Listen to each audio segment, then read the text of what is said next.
की क्लास में हम ओवरहेड के बारे में देखते हैं कि ओवरहेड क्या होता है।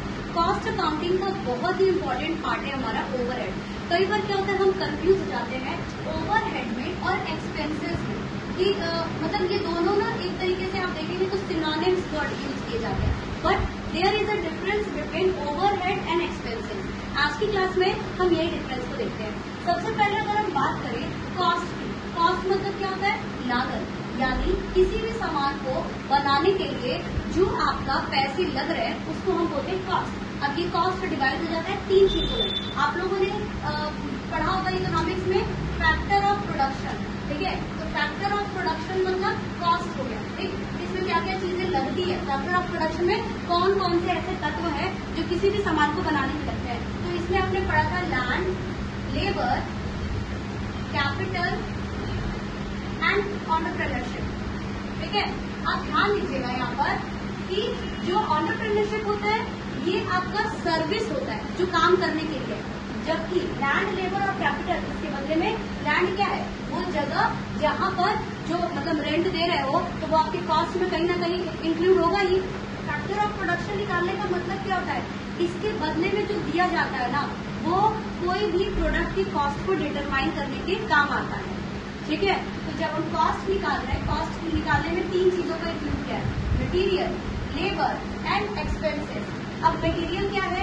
यानी कि अगर हम एग्जांपल लेते हैं इस मार्कर का, तो इस मार्कर को बनाने में क्या मटेरियल लगा होगा? प्लास्टिक की कोटिंग, इसके अंदर के रिफिल या जो भी मटेरियल यूज हुआ होगा दैट इज मटेरियल, ठीक? लेबर, इसको बनाने के लिए या तो आप खुद कोई पर्सन बना रहा होगा या मशीन बना रहा होगा। अगर मशीन में बना रहा होगा तो किसी पर्सन को ही उस मशीन को ऑपरेट करना होगा, ठीक है?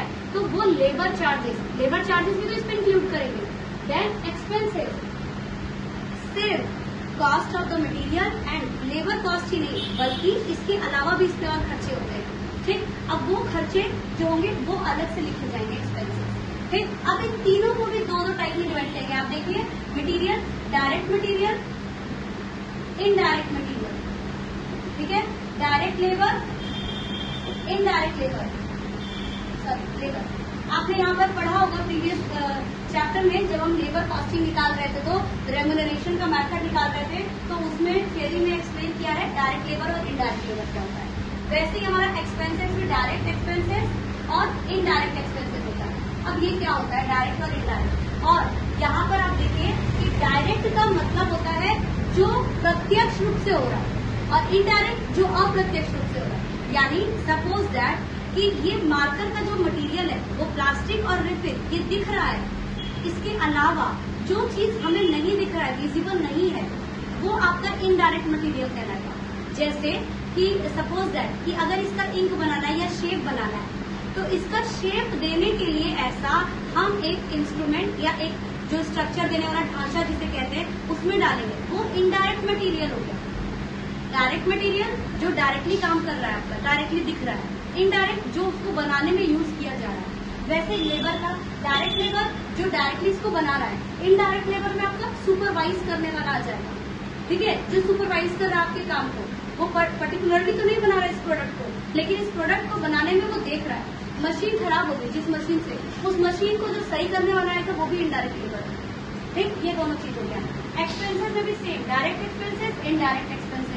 इनडायरेक्ट एक्सपेंसेस ऐसे समझिए जैसे कि कोई फैक्ट्री चल रही है, उस फैक्ट्री में जितनी भी इलेक्ट्रिसिटी की चीजें हैं, ठीक? या फिर रेंट दे रहे हो, रेंट तो देना बनता ही है ना? तो वो डायरेक्ट एक्सपेंसेस में आ जाएगा।